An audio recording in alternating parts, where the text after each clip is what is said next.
Chers pèlerins, chers amis, bonjour à tous. Nous nous retrouvons aujourd'hui pour parler du don de conseil. Le psaume 16 nous dit « Je bénis le Seigneur qui me conseille, même la nuit, mon cœur m'avertit. » Le don de conseil est le don qui perfectionne la vertu de prudence. Pour saint Thomas, la prudence, c'est la raison droite dirigeant l'action. Un homme prudent est l'homme qui poursuit ses objectifs, des objectifs bons et à sa portée. Il choisit les moyens adaptés pour les réaliser. Il évalue correctement la situation. Il s'agit alors du jugement. On peut dire par exemple, il prend conseil en soi-même. Et l'homme prudent prend les bonnes décisions en vue du commandement. La prudence n'est donc pas la recherche du risque zéro, et la prudence vise une fin moralement bonne. Par exemple, le cambrioleur habile n'est pas prudent. Pour être prudent, il faut se souvenir du passé, comprendre le présent, comprendre les moyens qui sont à notre disposition, les mettre en œuvre pour agir. Il n'y a donc pas de prudence sans recul, ni sans réflexion. Le défaut contraire à la prudence, c'est la précipitation, c'est l'impulsivité régie par nos envies. Ainsi, quand on réfléchit à la prudence dans nos vies quotidiennes, on peut se demander si on sait ménager des temps calmes, de silence, de réflexion, pour favoriser cette pensée, cette réflexion sur les moyens à adopter pour agir. La prudence, c'est la vertu qui permet de se gouverner soi-même d'abord et de gouverner les autres. La prudence, c'est la vertu par excellence des parents, des éducateurs, des chefs scouts, des hommes politiques. Ainsi, on peut aussi se demander, dans l'application concrète de la vertu de prudence, est-ce que j'ordonne mes choix personnels au bien et au vrai et en vue du bien commun ? Maintenant, on va parler de la prudence surnaturelle. La prudence surnaturelle est la prudence qui est ordonnée à l'union à Dieu. Le lien avec la vertu de prudence, c'est que la vertu de prudence surnaturelle va nous permettre de mobiliser les moyens adaptés pour l'union à Dieu. La prudence surnaturelle est infusée en l'âme du baptisé pour l'aider à vivre en enfant de Dieu, à l'image du Fils qui cherche la gloire du Père. Cette prudence surnaturelle est mue par la charité.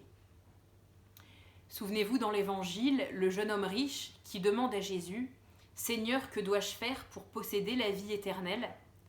Jésus lui répond « Vends tes biens et suis-moi. » La réponse de Jésus est radicale.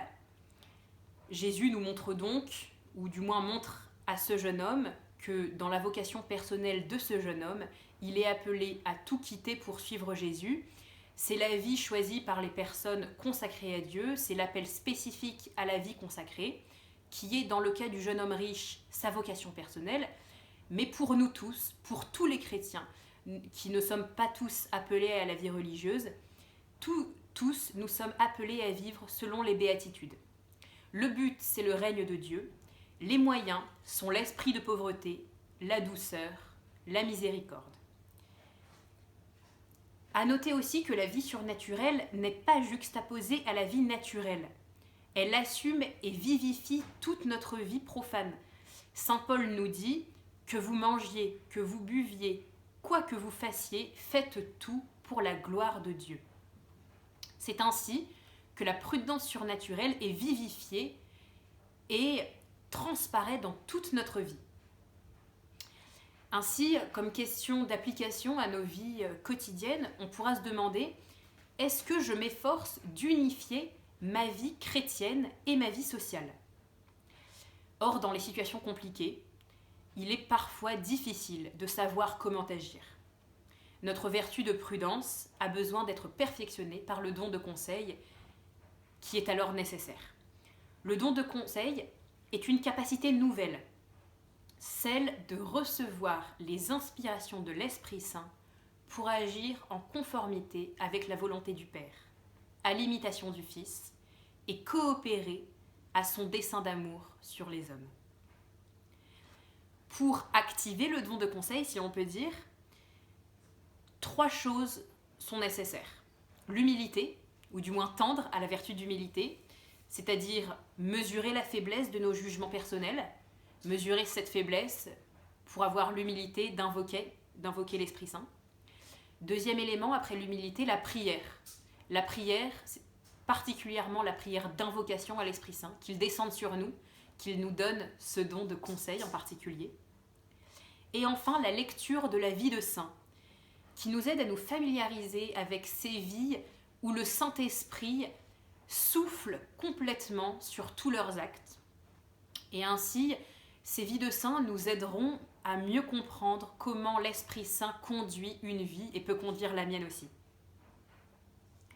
Enfin, on notera que le don est à distinguer du charisme. Le charisme, c'est une grâce gratuite donnée à quelqu'un pour accomplir une mission particulière pour l'Église.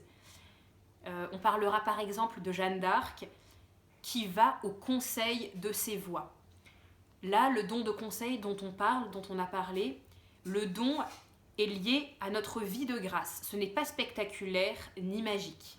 Le don de l'Esprit Saint est favorisé par la vie de la grâce en notre âme et par la pratique régulière des sacrements. Enfin, avant de nous quitter, je vous propose de lire ensemble la fin du Veni Sancte Spiritus, le chant par excellence du Saint-Esprit, où l'on demande au Saint-Esprit à la fin: donnez à vos fidèles qui se confient en vous les 7 dons sacrés, en particulier le don de conseil. Donnez le mérite de la vertu, donnez le salut final, donnez la joie éternelle, ainsi soit-il.